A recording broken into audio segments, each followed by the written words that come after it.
सीमा हैदर को लेकर हुए 3 नए खुलासे। इन बड़े खुलासों को देखकर आप भी चौंक जाएंगे। पहली बड़ी खबर देखिए, 2024 में सांसदी का चुनाव लड़ेगी सीमा हैदर। केंद्रीय मंत्री की एक पॉलिटिकल पार्टी ने सीमा हैदर को सीधा ऑफर दे दिया। यानी आने वाले लोकसभा चुनाव 2024 में सीमा न सिर्फ सांसद और विधायक के चुनाव लड़ेगी, बल्कि पूरे उत्तर प्रदेश महिला विंग के अध्यक्ष व पॉलिटिकल पार्टी की राष्ट्रीय प्रवक्ता बनाने के लिए भी घोषणा कर दी गई है। मोदी सरकार से ही जुड़ी यानी कि बीजेपी भारतीय जनता पार्टी से जुड़ी एक राजनीतिक पार्टी ने सीमा हैदर के लिए ये बड़ा ऐलान कर दिया है। सीमा हैदर की राजनीति में एंट्री होने जा रही है। इस पार्टी ने चुनाव लड़ने का ऑफर देते हुए महिला विंग का अध्यक्ष बनाने के लिए भी सहमति जताई है सीमा हैदर के लिए। बताऊंगा मैं आपको पूरी बड़ी खबर विस्तार से कि आखिर कौन सी पॉलिटिकल पार्टी है। फिलहाल इससे पहले देखिए आप दूसरी बड़ी खबर कि आखिर सीमा हैदर ने क्यों मना कर दिया फिल्मों में जाने के ऑफर को, जबकि खुद डायरेक्टर ऑडिशन लेने घर पहुंचे। सीमा हैदर से मिलने के लिए अमित जानी फिल्म डायरेक्टर और उनकी पूरी टीम उनके घर पर आई। सीमा हैदर को बाकायदा रॉ एजेंट की भूमिका निभाने के लिए अपनी फिल्म में इनवाइट किया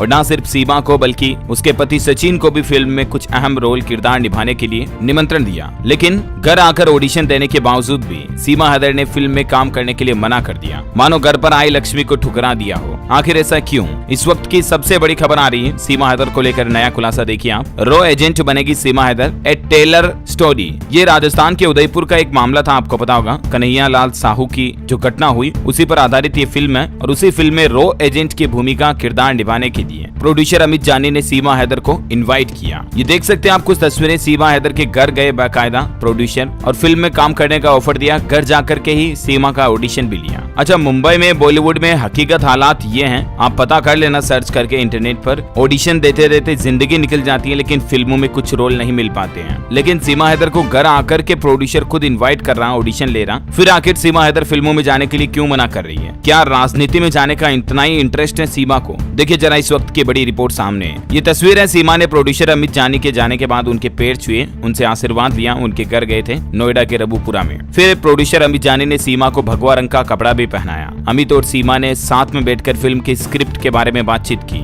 इतना सब कुछ होने के बाद भी अमित जानी प्रोड्यूसर अपनी पूरी टीम के साथ गए। उसके बाद भी सीमा नहीं मानी उनकी फिल्म में काम करने के लिए। लास्ट में सीमा ने यही कहा कि एक बार मुझे क्लीन चिट मिल जाए फिर मैं फिल्मों में काम करूंगी, अभी मैं आपकी फिल्म में काम नहीं कर सकती। क्लीन चिट मिलने का मतलब ये है कि सीमा हैदर की जांच पूरी हो जाए, वो जासूस नहीं है ये बात साबित हो जाए, उसके बाद वो फिल्मों में आएगी। इसके अलावा भी आपको पता होगा सीमा हैदर को गुजरात से एक चिट्ठी भी आई, जिसमें सीमा और सचिन दोनों को 1 लाख रुपए सालाना सैलरी के ऊपर गुजरात के एक उद्योगपति ने अपनी कंपनी में कभी भी नौकरी करने के लिए इनवाइट किया। और इससे पहले हाल ही में खबरें आई थी कि सीमा हैदर और सचिन के घर पर खाने का राशन भी नहीं है। इतनी गरीबी, इतनी तंगी चल रही है, राइट। उसके बावजूद सीमा और सचिन गुजरात की नौकरी भी एक्सेप्ट नहीं कर रहे हैं। 1 लाख रुपए मंथली सैलरी मतलब सालाना 12 लाख रुपए का पैकेज दोनों को, 50-50 हजार दोनों के लिए। और इस बीच इस मामले में एक नया ट्विस्ट अब आता है कि सीमा हैदर तो राजनीति में एंट्री लेने जा रही है, तो हर कोई चौंक जाता है। क्या सीमा हैदर इसी वजह से फिल्मों में और नौकरी का इंटरेस्ट नहीं ले रही थी? क्या राजनीति में जाना ही उसका मुद्दा है? क्योंकि सीमा हैदर अगर राजनीति में गई तो जाहिर सी बात है वो ज्यादा ताकतवर हो जाएगी, पॉलिटिकल पावर उसके हाथों में आ जाएगी। उसके बाद सीमा हैदर को जासूस या